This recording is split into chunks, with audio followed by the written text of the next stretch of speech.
Would I rather officiate a wedding or a funeral? A few years ago, a pastor friend of mine gave me his answer, and I thought he was crazy. Today, I just might agree with him.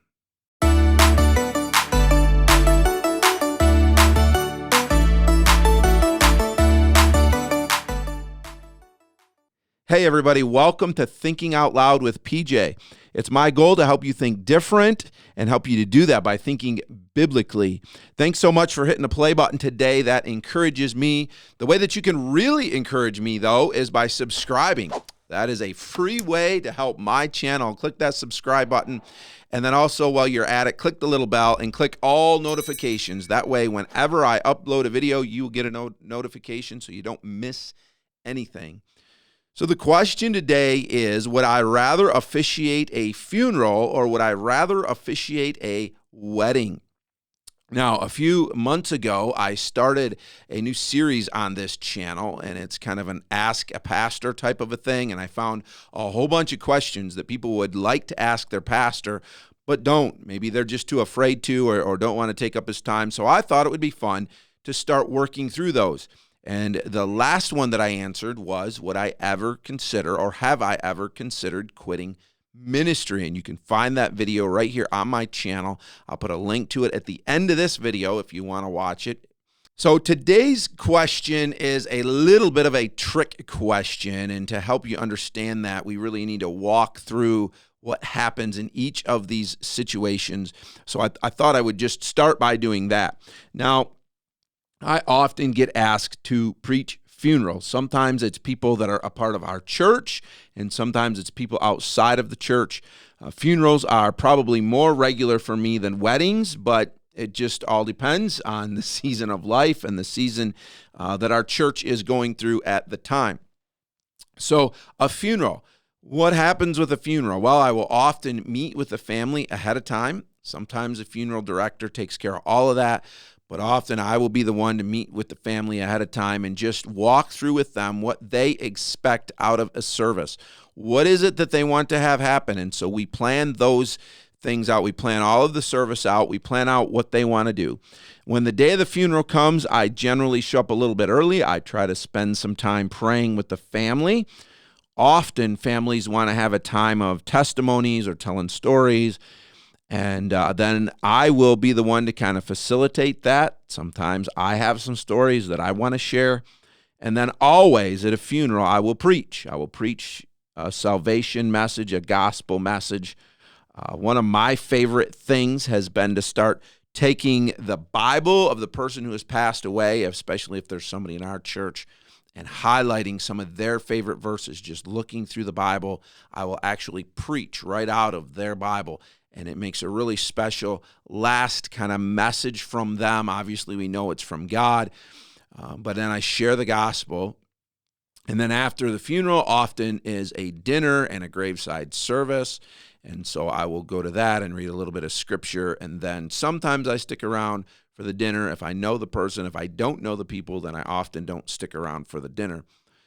The downfall of a funeral is, of course, you don't know when the funerals are coming. You generally get just a couple days' notice, and so now you have to rearrange your schedule and do all that stuff.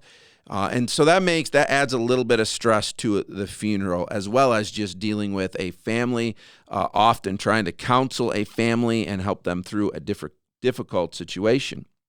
A wedding, however, you know much more in advance. You know generally always a long time in advance. One of the things that I try to do is I try not to marry somebody unless they have premarital counseling, and so I am often the person to do that. Sometimes they have somebody in their life that I will trust to do that, but taking marriage seriously, I want to make sure that they have gone through premarital counseling before I marry them. So that takes up some time. That also allows me to get to know the couple if I don't know them already. And then, of course, the night before the wedding, we have a rehearsal, and so that takes some of my time. And my duties during the rehearsal always vary. Really depends on how much the master or mistress of ceremonies are doing as far as how much kind of authority they have. Some people just ask me as the pastor to say, hey, will you lead this and make sure that it happens? And so I'll take over and I'll get us through the rehearsal time. And then after rehearsal, as always, rehearsal dinner. And that can be fun for me if I know the couple. And then sometimes if I don't know the couple, it is not as much fun, but I've never had a bad rehearsal dinner. They're always very good. And then, of course, the next day is the wedding, and my nerves are usually fairly high. I always tell people when I am counseling them, this is just another day in a lot of ways. You're going to make a mistake. Somebody will make a mistake. I tell them this all the time. Somebody will make a mistake. Just roll with it. Here's the problem. I am always afraid I am the somebody who will make a mistake. I don't want to be that guy. So I'm nervous. I'm nervous for the wedding. But again, we always go through whatever it is that they have, special music, knot tying, candle lighting, whatever it is. Then, of course, we go through the vows. Somewhere in there, I preach. Again, I will always preach in some way at a wedding. And it may be that I will usually always preach to the bride and the groom and give them a challenge.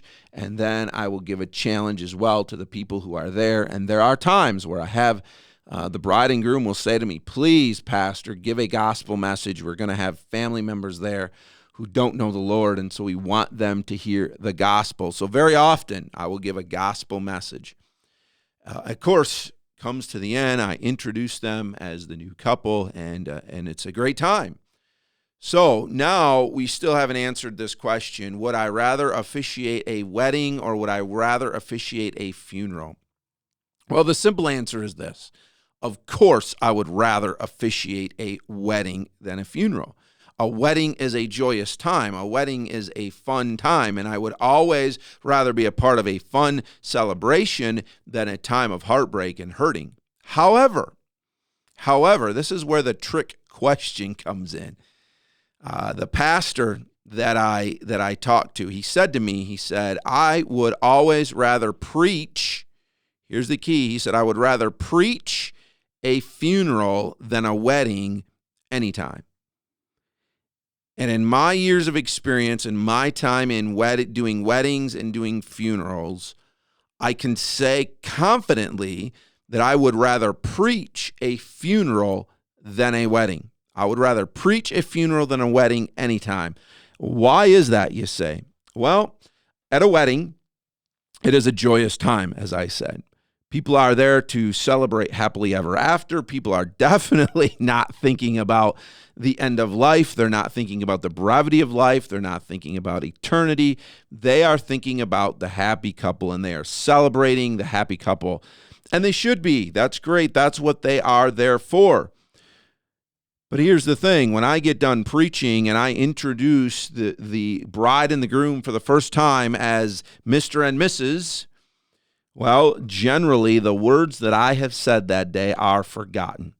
Generally, the bride and the groom forget them.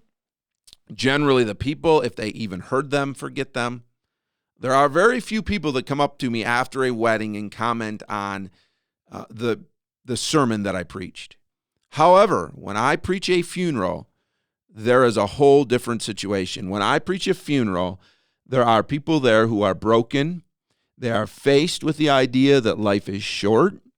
They're looking for answers. They're looking for hope, and they're willing to listen.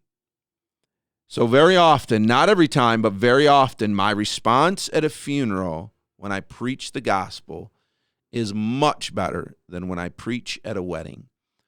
When I preach hope, when I preach forgiveness, when I preach Christ at a funeral, people are there to listen.